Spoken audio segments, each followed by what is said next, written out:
আসসালামু আলাইকুম, কেমন আছেন সবাই? আশা করি ভালো আছেন। আল্লাহর রহমতে আমিও খুব ভালো আছি। আজকে আমি একদম খুব সহজে আর অল্প সময়ের মাঝে পোলাও কিভাবে রান্না করা যায় সেই রেসিপিটাই দেখাবো। প্রথমে আমি এখানে পরিমাণ মতো চালটা নিয়েছি, আর চালটা আমি পানি দিয়ে ভালোভাবে ধুয়ে নিয়েছি ঠিক এরকমটা করে। এখন আমি পোলাওটা রান্নার জন্য একটা পেঁয়াজ কেটে নিব। আর পোলাওতে বেশি একটা আমি পেঁয়াজও ব্যবহার করব না, আর হচ্ছে তেলটা, পোলাওটা যত ভালোভাবে রান্না করা যাবে তত খেতে ভালো লাগবে। আর পোলাওতে বেশি তেল ব্যবহার করলে স্বাস্থ্যের জন্য অনেক ক্ষতিকর, তার জন্য আমি বেশি তেল একটা ব্যবহার করব না। পেঁয়াজগুলো আমি খুব সুন্দর করে এভাবে কেটে নিয়েছি, আর তার সাথে আমি একটু আদাও কেটে নিব। পোলাওতে একটু আদা ব্যবহার করলে পোলাওয়ের সেন্ট খুব ভালো হয়, তার জন্য আদাটুকু কাটার পর আমি এখানে পেঁয়াজ, আদা আর হচ্ছে তেজপাতা, দারুচিনি এইগুলো সব উপকরণ আমি নিয়ে নিয়েছি। এই সবগুলো উপকরণ আমি নেওয়ার পর এখন আমি একটি হাঁড়িতে প্রথমে আমি তেল দিয়ে নিব। আর তেলটা আমি খুব পরিমাণ মতোই দিব, বেশি তেল আমি দিব না। তার জন্য তেলটা দেওয়ার পর আমি অল্প একটু তেলটা গরম করে নিব। তেলটা আমার ভালোভাবে গরম হয়ে গিয়েছে। এখন আমি এখানে পেঁয়াজ, দারুচিনি, তেজপাতা আর হচ্ছে আদা এগুলো দিয়ে দিব। এগুলো দিয়ে আমি পেঁয়াজটাকে ভালোভাবে একটু ভেজে নিব। বেশি একটা ভাজবো না, অল্পই ভেজে নিব। ভেজে নেওয়া পেঁয়াজগুলোর পর আমি এখানে সেই চালগুলো দিয়ে দিব।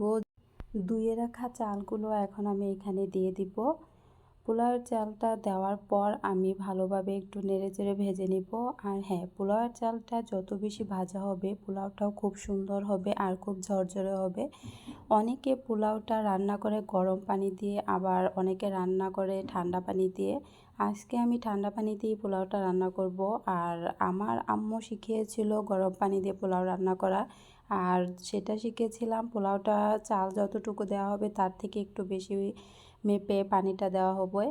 আর আমার বিয়ের পর আমার শাশুড়ি মা আমাকে শিখিয়েছে যে ঠান্ডা পানি দিয়েও পোলাও খুব ভালোভাবে রান্না করা যায়। তাই আমি আমার শাশুড়ি মার স্টাইলেই পোলাওটা রান্না করব।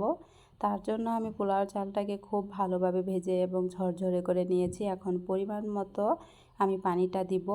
পরিমাণ মতো পানিটা দেওয়ার পর আমি আবারও একটু নেড়েচেড়ে দিব, যাতে নিচ দিক দিয়ে না লেগে যায় পোলাওয়ার চালটা, তার জন্য। আর হ্যাঁ, আমি অল্প একটু লবণ দিব, বেশি একটা দিব না, পরিমাণ অনুযায়ী লবণটা আমি দিব।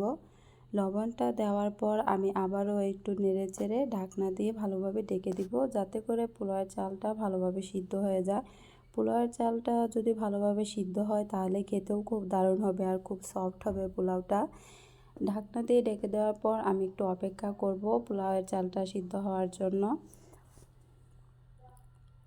এই তো আমার পোলাওয়ের চালটা প্রায় অর্ধেক সিদ্ধই হয়ে গিয়েছে। এখন আমি আবারও একটু নেড়েচেড়ে দিচ্ছি যাতে নিচে লেগে না যায়, তার জন্য। চালগুলো যখন অর্ধেক সিদ্ধ হয়ে যাবে তখন আমি চুলার আঁচটা একদম লো আঁচে রাখবো, যাতে করে নিচে লেগে না যায়, তার জন্য। আর হ্যাঁ, পোলাওয়ের চালটা যখন ভালোভাবে সিদ্ধ হয়ে যাবে তখন বুঝে নিতে হবে পোলাওটা রান্না ভালোভাবে হয়ে গেছে। এই তো আমার পোলাওটা ভালোভাবে রান্না হয়ে গেছে, আর খুব ঝরঝরে হয়েছিল পোলাওটা। পোলাও রান্না করা একদমই সহজ, তেমন একটা ঝামেলা নেই। খুব অল্প সময়ের মাঝে পোলাওটা রান্না করা যায় আর কয়েকটা উপকরণ দিয়েই। আজকে আমার এই পোলাও রেসিপিটা আপনাদের কেমন লাগলো অবশ্যই জানাবেন, আর আপনারা এভাবে বাসায় ট্রাই করে দেখতে পারেন। আজকে আমার এই পোলাও রেসিপিটা আপনাদের কেমন লাগলো অবশ্যই কমেন্ট সেকশনে গিয়ে জানাবেন। আর আমার চ্যানেলে নতুন নতুন ভিডিও পেতে আমার চ্যানেলটি সাবস্ক্রাইব করে আমার পাশে থাকবেন। আল্লাহ হাফেজ।